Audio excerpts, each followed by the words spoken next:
Hi guys, let's begin with today's tutorial, and we are going to draw some cool coffee beans in a spoon. And we start drawing the spoon first. We are going to give a nice wooden texture to this one as we see it. And now that looks like a slightly larger bowl, and I'm going to make it slightly flatter. I think you can make it flatter than this too, because in the reference it looks slightly more flatter than this.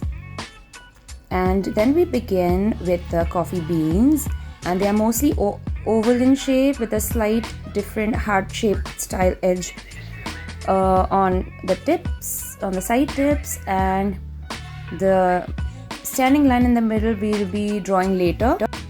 Now the coffee beans are going to be looking of the same size.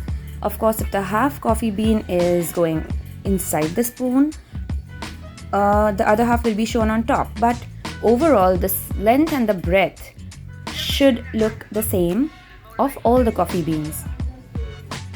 So they should look a part of the same lot or the same batch of coffee beans, and not some small, some big will look very different. So overall, they should look of the same size. Of course, the ones which are placed at the back too will be a little slightly different type of an oval shape because they are flat. Some are overlapping, but overall to our eye it should look as if it's the same size of coffee bean placed the other way, so the shape is different.